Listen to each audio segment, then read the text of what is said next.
È stata una serata veramente interessante, preziosa, perché abbiamo avuto l'opportunità di mettere sullo stesso tavolo esponenti importanti di quello che viene definito l'autonomismo e il regionalismo.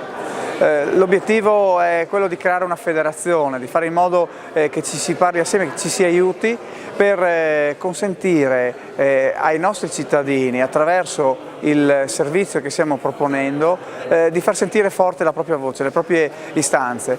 In un periodo nel quale la centralità dello Stato è prevaricante, in un momento in cui la nostra vita dipende sempre di più dalle scelte dei governi nazionali, vogliamo contare di più. E allora per questo motivo ci stiamo aggregando, ci stiamo dando una mano per fare in modo che se oggi si parla di sovranismo, nel futuro si parli di più regionalismo e di autonomismo. Bene, è stato un piacere partecipare a questa iniziativa promossa dal Patto per l'Autonomia qui a Udine.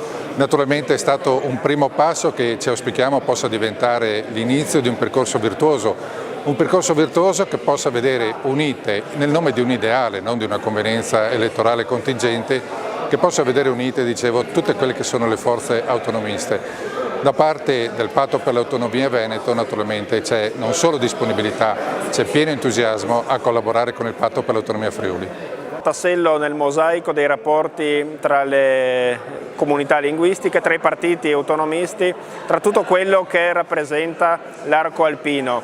Un'area interessante, un'area ricca che ha fatto dell'autonomia un punto di forza. Io credo che nell'Europa di oggi, che vanta scenari anche molto preoccupanti, l'autonomismo può essere un momento di rilancio dell'essere comunità, del creare valore aggiunto da una comunità che sa lavorare assieme, che sa confrontarsi, che sa creare dalle differenze un motivo di consolidamento di tante zone che hanno saputo soffrire ma hanno saputo anche ricostruire.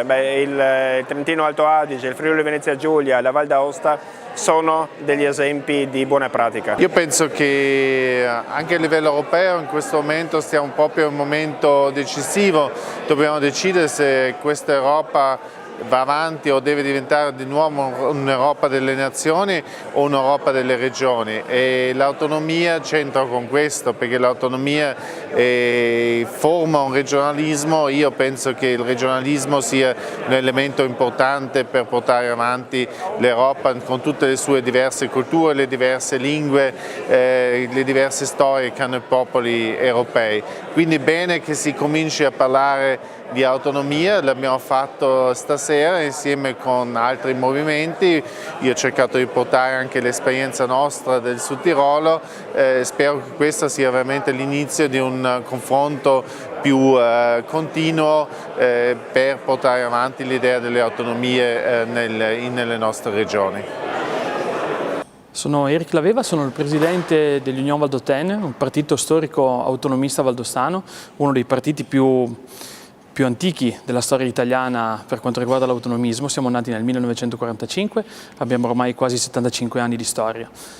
Sono qua stasera insieme ai colleghi del Nord-Est perché credo che ci sia necessità di trovare degli spunti comuni, degli spunti su cui lavorare insieme, ci sia necessità di trovare delle linee che vadano seguite insieme, bisogna remare tutti veramente nella stessa direzione per contrastare l'avanzamento dei movimenti populisti, del nuovo centralismo che purtroppo viviamo sia a livello italiano che a livello europeo. C'è veramente necessità di trovarsi, di condividere e di parlarsi di più. Questo sia a livello nazionale ma anche a livello internazionale con i nostri popoli fratelli, diciamo, dell'area alpina, con i quali condividiamo, credo, le stesse problematiche. La sfida europea, delle elezioni europee che fra un paio di mesi tutti dovremo affrontare sarà una prima sfida, sarà probabilmente il primo scoglio veramente in cui tutti dovremo confrontarci con questo nuovo centralismo imperante che a livello nazionale si sta portando avanti. Credo che saranno anche le prime elezioni europee dove veramente si parlerà di Europa in maniera diversa, si parlerà di un'elezione che potrà veramente decidere il futuro nel bene e nel male dell'Europa. Tutte le nostre delegazioni questa volta non voteranno dei rappresentanti, ma credo che la votazione sarà legata a un futuro di un tipo o dell'altro per quanto riguarda l'Europa, quindi credo che questo sia un motivo per il quale dobbiamo lavorare di più insieme come forze autonomiste. L'autonomia è una bellissima cosa e soprattutto dà la possibilità di poter affrontare anche le crisi economiche, per esempio, con uno spirito e un approccio diverso. Naturalmente ci vuole grande responsabilità, non è sufficiente, come si diceva una volta, essere padroni a casa nostra, bisogna essere padri a casa nostra e sapere anche allacciare rapporti positivi con lo Stato centrale, contrattare continuamente il valore dell'autonomia, ma usare al massimo delle proprie possibilità tutte le competenze. Il Trentino e anche l'Alto Adige hanno un'autonomia speciale, direi specialissima, salvo il fisco, la giustizia, l'ordine pubblico e le pensioni. Per il resto possiamo decidere quasi tutto noi. È chiaro che questo ci ha messo al riparo anche da effetti negativi delle crisi. Non è solo una questione finanziaria, ma è una questione di poter prendere le decisioni più vicino possibile ai problemi e quindi teoricamente sbagliare meno, ma anche mettere in condizione, in uno spirito di grande democrazia, il popolo di poter decidere davvero con coscienza se chi ha governato ha fatto bene o ha fatto male. Autonomia quindi è sinonimo di democrazia al massimo livello.